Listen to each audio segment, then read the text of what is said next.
पूजा के महत्व के विषय में सबसे पहली बात तो ये है कि जो बंगाल है, बंगाल जो है वो शक्ति पूजा का केंद्र है। और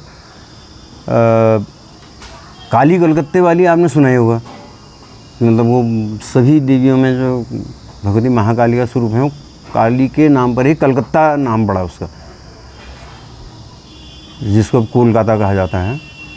तो इसका अर्थ ये है कि बंगाल के लोग जो हैं इस भगवती की पूजा में, शक्ति पूजा में अग्रणी थे और बहुत भक्तिभाव से, पूजा से, श्रद्धा से, विश्वास से भगवती की पूजा प्रारंभ से ही करते आए हैं।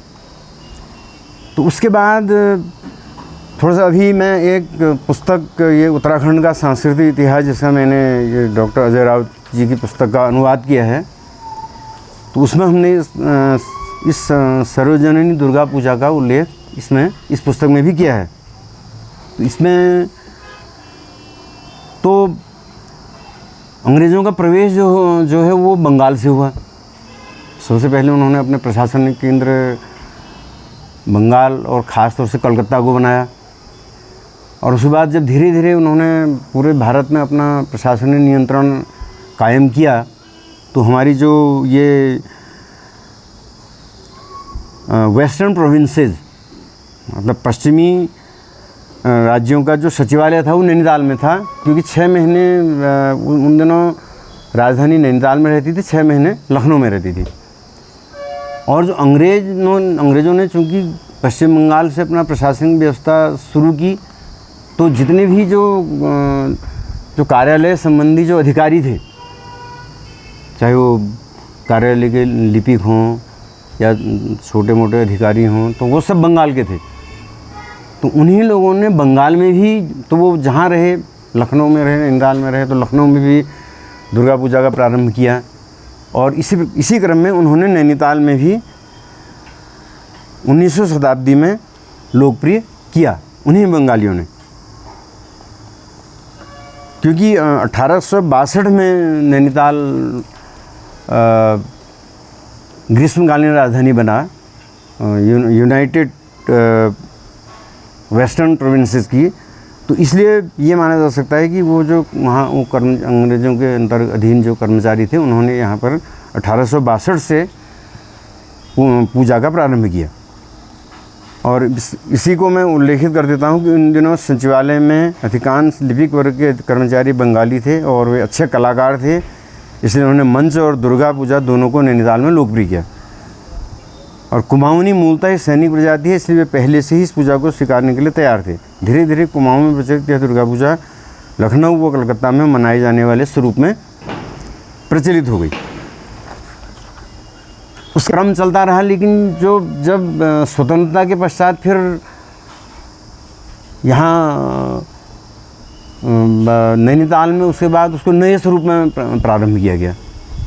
कुछ लोग, हालांकि यहाँ बंगाल के काफ़ी लोग थे, तो उन लोगों की अगुवाई में फिर यहाँ के स्थानीय लोग भी उसमें सम्मिलित हुए और उन्होंने लगभग 50 वर्ष पूर्व इस का फिर विधिवत तरीके से आधुनिक स्वरूप में उन्होंने नैनीताल में दुर्गा पूजा का कार्यक्रम करने की शुरुआत की। आज कैसा स्वरूप देखते हैं आप? हाँ, आज जो हम स्वरूप देखते हैं, तो क्योंकि दुर्गा पूजा में जो महत्वपूर्ण जो उसका पहलू है, जो बंगाल की मूर्तिकला, वो भगवती अखिल ब्रह्मांड नायक भगवती जगदम्बिका की जो महिषासुर मर्दिनी की मूर्ति इतनी एकाग्रता से और इतने लगन से बनाते हैं कि मतलब उसकी जो शोभा देखते ही बनती है। तो मतलब ऐसा लगता है कि बिल्कुल साक्षात वो भगवती परम शक्ति महिषासुर मर्दिनी के रूप में हमारे सामने प्रकट हो गई हैं। उससे उनकी श्रद्धा, विश्वास और उसका पता लगता है।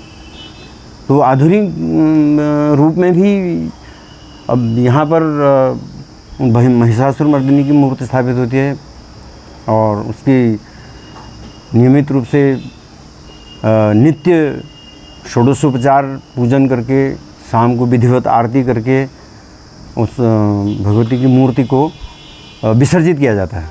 संबंधित एक आग्रह ये है कि जो मूर्तियाँ बनाई जाएँ उसमें जो है जो रासायनिक जो रंग हैं उन रंगों का कम प्रयोग किया जाए, प्लास्टर और पेरिस का प्रयोग कम किया जाए, मिट्टी का अधिक प्रयोग किया जाए, क्योंकि हम उसको झील में जो हमारे पेयजल का भी मुख्य स्रोत है, हमारे नैनीताल की जो शोभा भी है, तो उसको मतलब प्रदूषित न करें।